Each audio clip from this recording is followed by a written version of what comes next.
So I'm hearing that us divas are all single and in a dating market, but I'll be really real with you. It's tough out there. But let me give you some tips that I learned throughout my relationship and dating journey throughout the years, because I don't want you to waste time on people that don't deserve your time and your energy and you in general. So let's get into it. So let's start with the basics, okay? Ask yourself, why are you in the dating space in the first place? And I know that it sounds like a very obvious question, but actually it isn't. Is it because you are on a rebound? Is it because you just want to have some fun? Is it because you don't really know what you want? Is it because you are looking for someone to validate you and give you attention? Is it because you are looking for someone to just fill the void? Or is it because you are happy with yourself, you're where you want to be in life, and you would want to share with another person? You want to build a connection, you want to build a relationship, you want to build something with another person. Those reasons are vastly different, and the first pile of reasons, the first group, is the reason why you're attracting people that are not meant for you. Because think about it, when you are on a dating app, your intentions have to be very clear. The amount of times I was on a dating app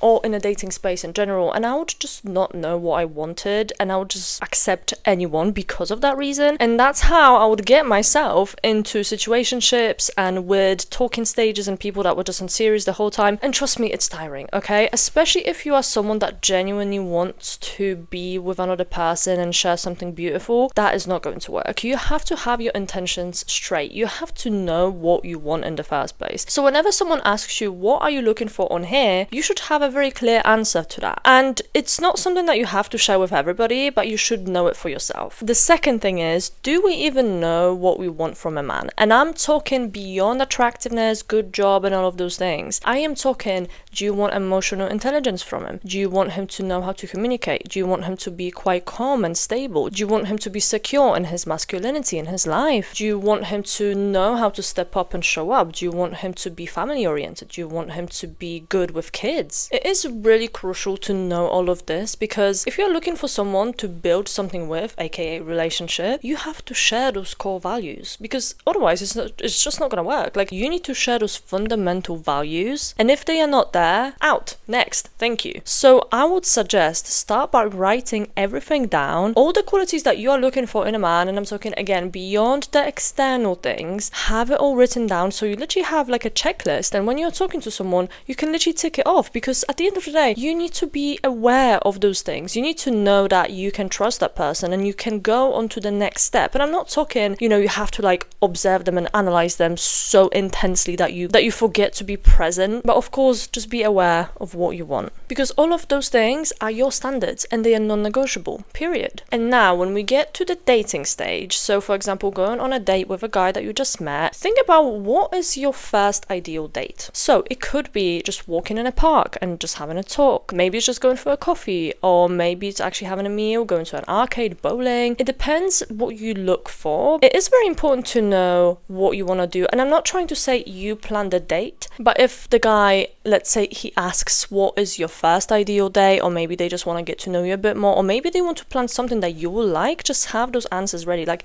know exactly what you like and what you feel safe with as well. And also that helps you avoid those people that are very low effort, because when you have clear standards of how you want to meet them and how you want to speak to them, you can very easily step back as soon as they just show you that kind of sign that they are not really a planner, or they wouldn't really do any of those things. Like, you just have the power to just step away and be like, okay, well, I don't really like that, so. Another thing that I would say is quite important, but it can be a bit controversial to some people, is setting rules. So I know that usually we are thinking, oh my god, if we vibe, then we can do this, that, and the other. But I think no. All the time, first dates are usually quite interesting. Especially if you guys get along, there's chemistry, like the high after that date is very, very high. But that doesn't mean that you should go to that apartment on the first date. You should sleep with them on the first date, Like, I think that there should be a set of rules to follow for you, for yourself only. So for example, let's say the date went very well, but you still go back home to yours and you don't let them walk you back. And I think those are very reasonable, because at the end of the day, like I said, the first dates can be so amazing. You shouldn't be given all of that access to you straight away. Like, they should earn it. Because also the amount of times a guy just wants to sleep with you on a first date, and if you don't give it to him, he's gonna ghost you the next day. That's also a filter, okay? So whenever you have that happen, just be glad, because you dodged a bullet. The next one is a bit more of a safety tip, but I think it's so important to always include that, and that is always have your location on with your friends, with your family, someone that you trust, because it is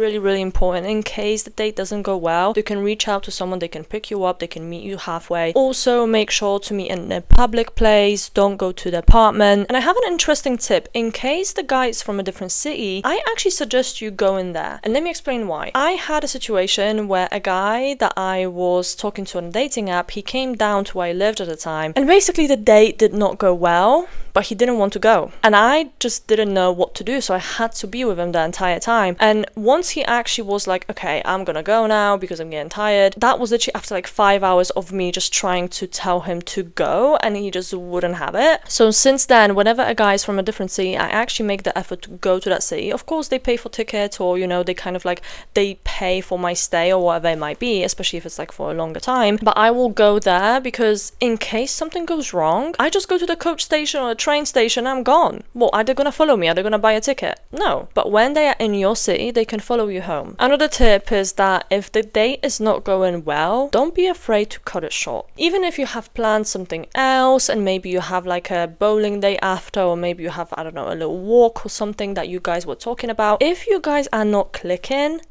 don't force yourself to do this. Just say politely that you just have to go home. You don't even have to give a reason. Like, you don't owe them explanations, because you guys are just meeting each other. Like, it's literally the first time you are seeing each other in real life. Of course things can go wrong. Like, there's no expectations. There shouldn't be any expectations, right? So in case something goes wrong, you just go home. That's it. And it's literally a first date, and this man has not earned enough access and trust for you to be telling him all of those things and why you are going home in the first place, okay? So don't be afraid to just step away and be like, okay, I'm gonna go home. Thank you so much for the dinner.